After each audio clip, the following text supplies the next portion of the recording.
দর্শক, এই মুহূর্তে আমি আছি কুমিল্লা জেলার দেবিদ্বার উপজেলার এলাহাবাদ গ্রামের ওটকারা মাজারে। ফকির দরবেশ আউলিয়ার দেশ বাংলাদেশ। 12 আউলিয়ার দেশ বলা হয় চট্টগ্রামকে, 360 আউলিয়ার দেশ বলা হয় সিলেটকে, আর 300 আউলিয়ার দেশ বলা হয় এই কুমিল্লাকে।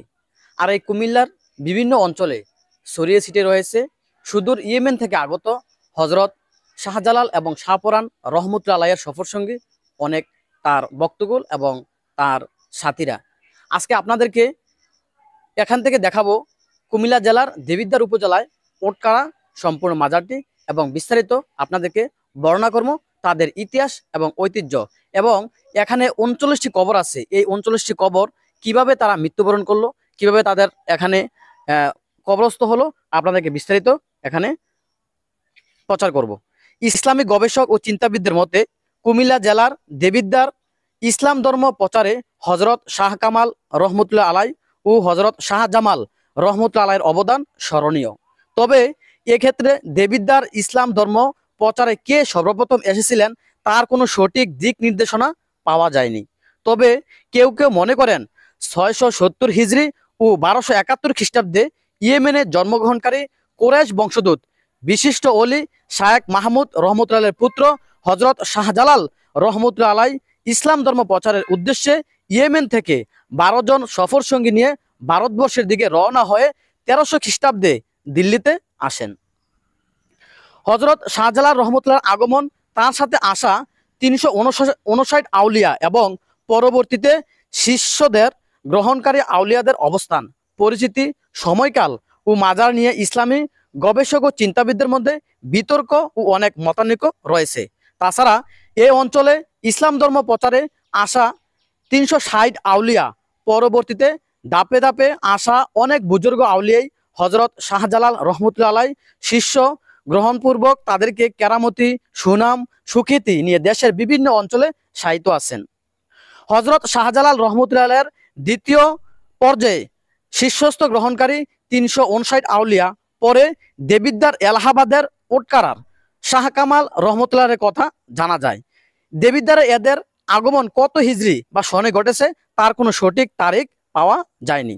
অনুমান করা হচ্ছে ত্রয়োদশ শতাব্দীর দ্বিতীয় শতকের শেষ দিকে হজরত শাহজালাল রহমতুল্লাহ আলাইয়ের শিষ্য ও প্রধান সিপাহ সালার হজরত নাসিরউদ্দিন শাহ রহমতুল্লাহের সাথে সিলেটে অত্যাচারী রাজা গৌর গোবিন্দ রায়ের বিরুদ্ধে যুদ্ধ পরিচালিত হয়।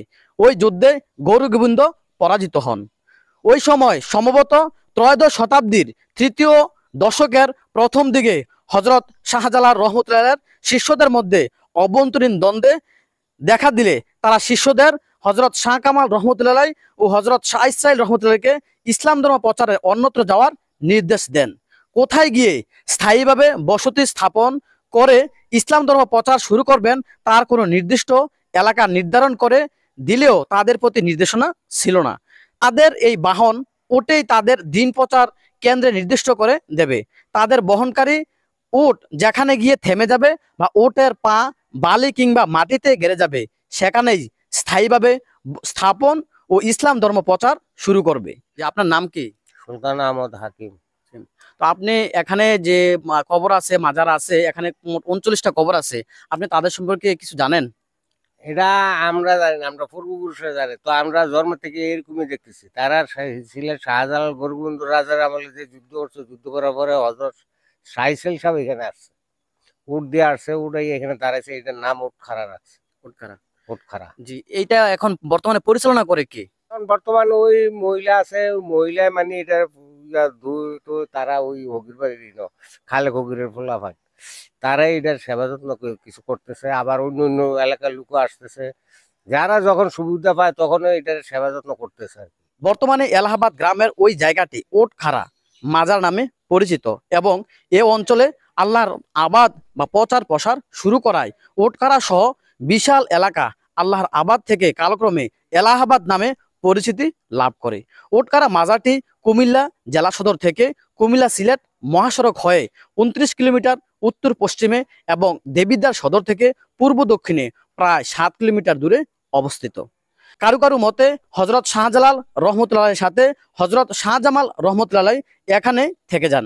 এবং হজরত শাহ কামাল রহমতুল্লাহ অপর দুই সফর সঙ্গী হজরত শাহ ইসরাইল ও হজরত শাহ নুরুদ্দিন রহমতুল্লাহ পার্শ্ববর্তী বুড়িচং উপজেলার বারল্লা গ্রামে চলে যান। হজরত শাহজামাল রহমতুল্লাহ ও হজরত শাহ কামাল রহমতুল্লাহ সম্পর্কে সহোদর বলেও জানা যায়। আর বারল্লা শাহ ইসরাইল ও শাহ নুরুদ্দিন রহমতুল্লাহ সম্পর্কে মামা বাগ্নে। শাহ ইসরাইল রহমতুল্লাহ বাগ্নে ছিলেন শাহ নুরুদ্দিন রহমতুল্লাহ। উল্লেখ্য, শাহ ইসরাইল ও শাহ নুরুদ্দিন রহমতুল্লাহ মাজার কুমিল্লা সিলেট মহাসড়কের বুড়িচং উপজেলার কংসনগর বাস স্ট্যান্ড হতে 3 কিলোমিটার দক্ষিণে বারল্লা গ্রামে অবস্থিত।